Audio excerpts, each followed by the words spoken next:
Good morning. I'm Kris Freedain, the Community Manager for the OpenSearch project.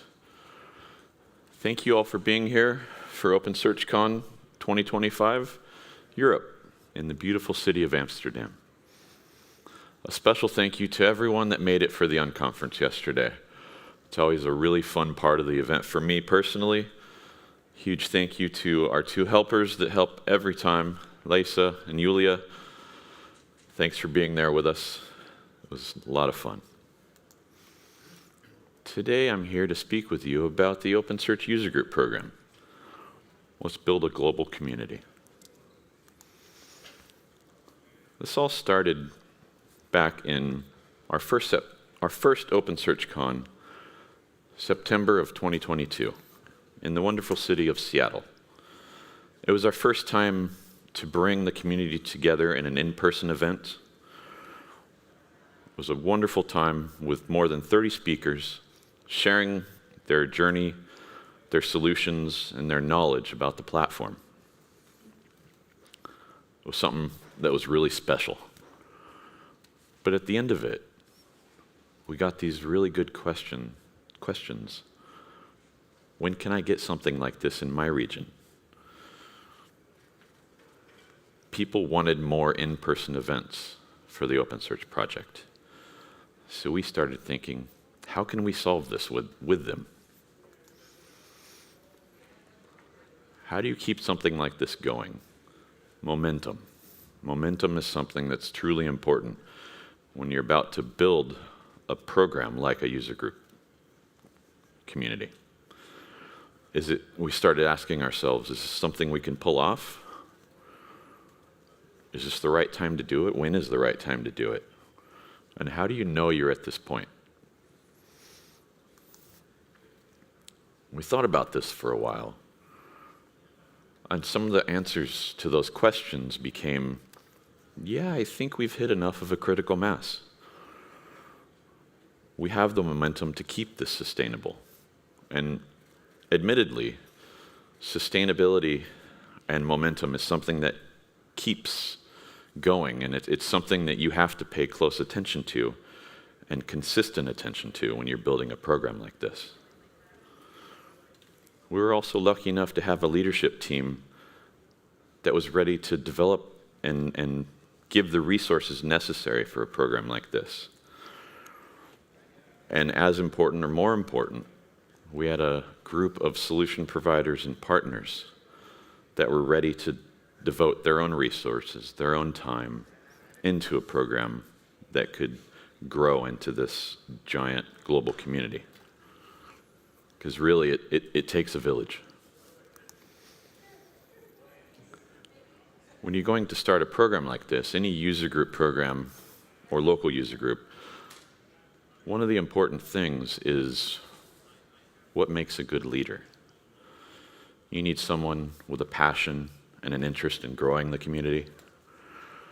You need someone that can communicate and facilitate, but not dominate a conversation. You need someone there that lets their members talk and is there to support them and help them connect, help them grow. And then obviously, you need someone that's responsible and trustworthy.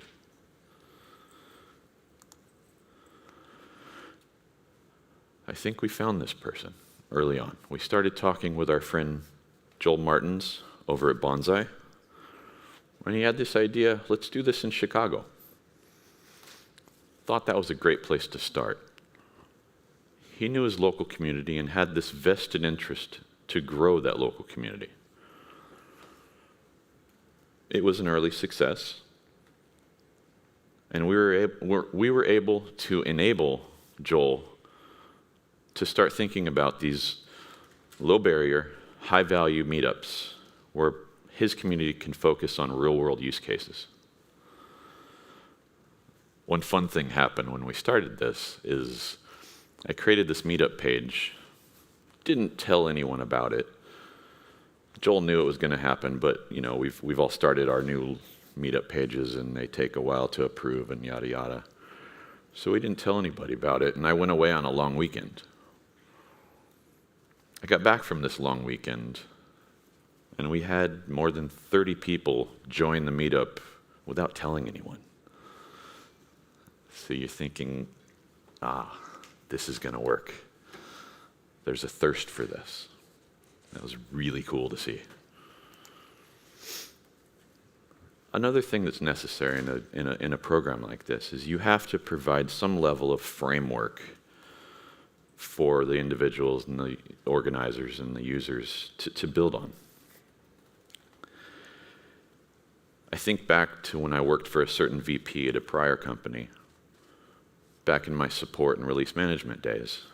She drilled into our head, anytime we were putting together a procedure or a process to enable customers and help them on this, whatever they were doing, you make it global, scalable, and repeatable. It's been about 10 or 15 years since I've heard those words come out of her mouth, but they left this impression.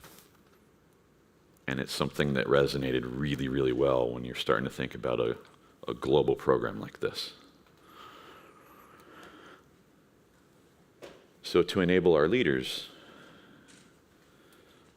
we built these scalable guidelines, a charter that kind of gives them what it's about, lets them maintain consistency, recommended guidelines on what the frequency of these meetings should be, maybe some topics that are valid for this community, search, analytics. I could keep going. All of you in the audience could probably name them even better than myself. You build out this typical format and communication style that you think is going to fit for this effort, but you leave it adjustable for your local communities. You think about a communication style in Seoul, Korea, it might be different from one in Chicago, and it might be different from how you speak in London.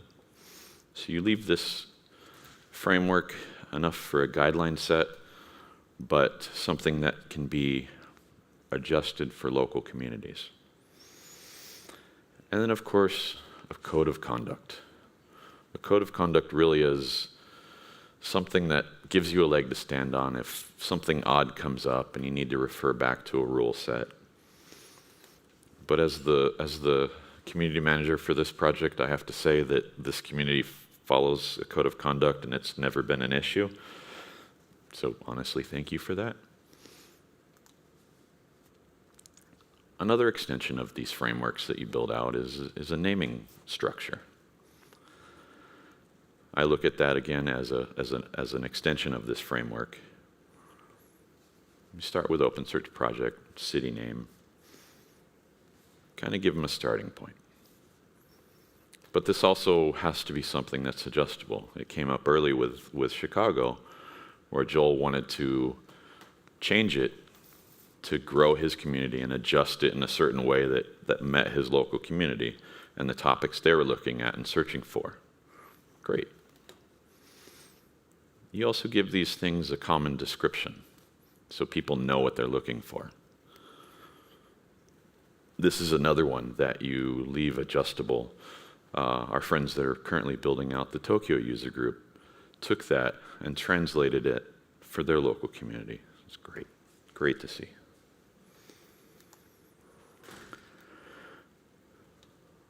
Branding, or a theme. What can we do that's relevant for a local city, but still builds on this theme? You can see some of the pictures up here from a couple of the user groups, and you probably notice similar theming across the OpenSearchCon branding. I don't actually remember which one came first, but we can say that they influenced one another. You give city skylines. It's been a fun theme to go around, and every city has its own skyline. And this is another thing that you work with the local leaders. When we were starting to build out Tokyo, I got to work with Takayuki-san, and he loved that we used purple. He said the color purple has a special place in Japanese culture and history. So he was really a fan of this. And then also down to some of the buildings that show up. Those resonated with his local community. They were going to be recognizable. I've been lucky enough to spend a lot of time in the beautiful city of Berlin, so I can name most of those buildings, as some of my friends in the audience can as well. It's recognizable while consistent branding across your global program. Changes. Changes can be a really good thing. You have local leaders that start these programs. We had one in London, going really well with our friends from Eliatra, with David, Anya, Imelda, Yolkin. And it was going well. We started it, had some meetups, but then our friend Charlie Hole, the search juggler, you probably remember him last night from the party. He was thinking about starting something, and he was interested in joining up with us to grow this. So as you can see, we changed the name of this one to the London Search and AI User Group. Had even more people show up to the next meetup. And that one is currently thriving. Additional leaders can bring additional growth.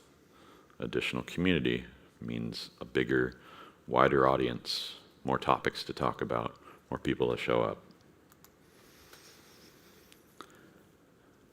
You need to enable people to use and connect through these wonderful tools. We benefit from using Meetup as a platform. I've been at these groups across the world, and at every single one of them, I've had someone in the audience come up to me and say, I've been scrolling through my meetups, and I wanted something new to learn today. I found it by scrolling through this. We all have a Meetup account.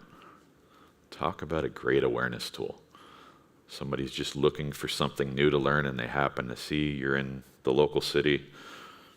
Fantastic. You can't ask for that.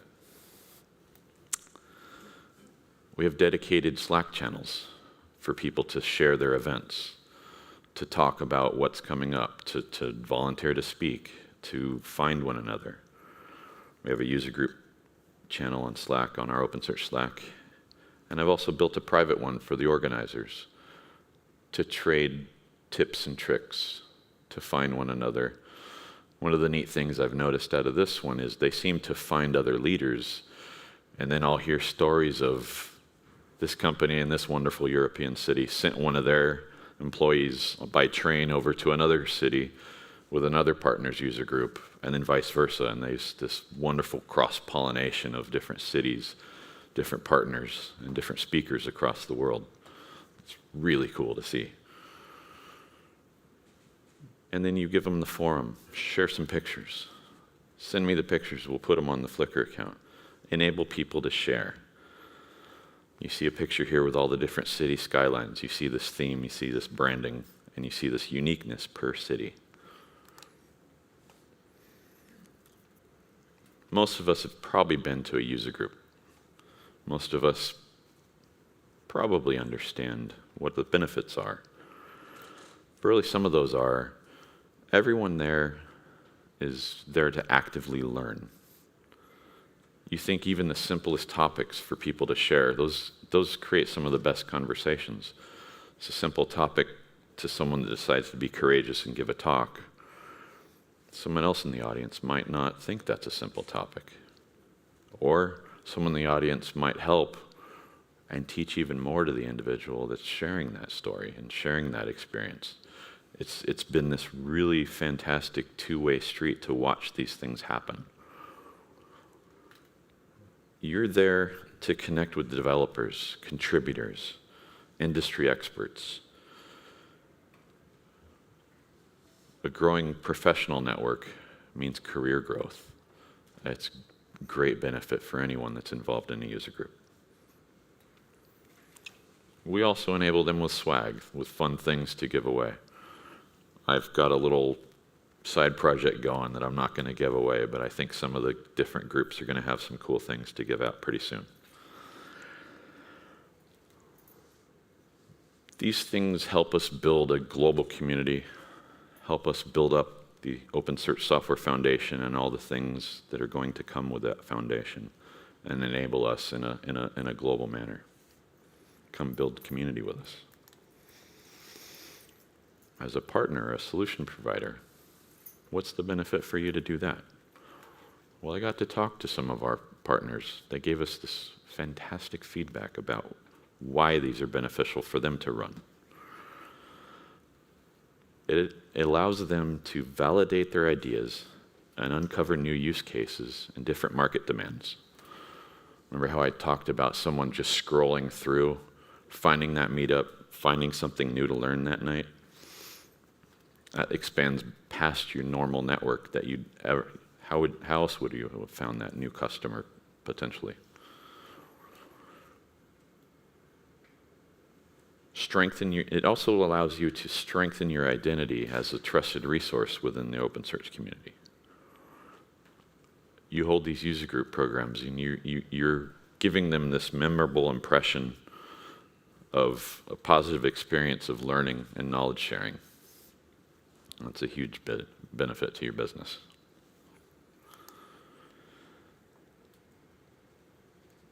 We've had a lot of successes. I have a bunch of logos up here from our different solution providers and our different partners that had enabled these talks around the world and helped us build these communities. Our first meetup in Seoul, Korea, Siwon Kim and his team brought 60 people to their first event. Like, it's amazing. It makes me excited about the OpenSearchCon that's coming to Asia later this year. I have this gut feeling that's going to do really, really well. There's a local Amsterdam user group here. Fernando's somewhere around. There he is. He's looking for speakers. Go see him later.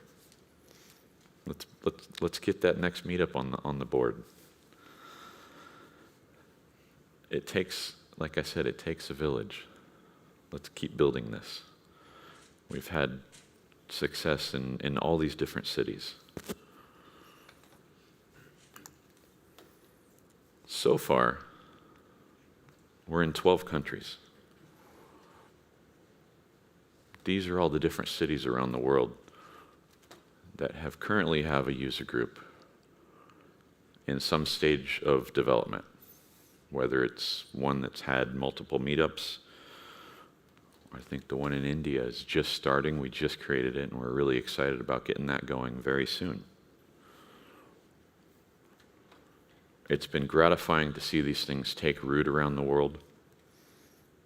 It's been great to see these leaders come and step forward, own these groups, but also accept help when needed. So I have a couple of call to actions for you. If you see your city up here,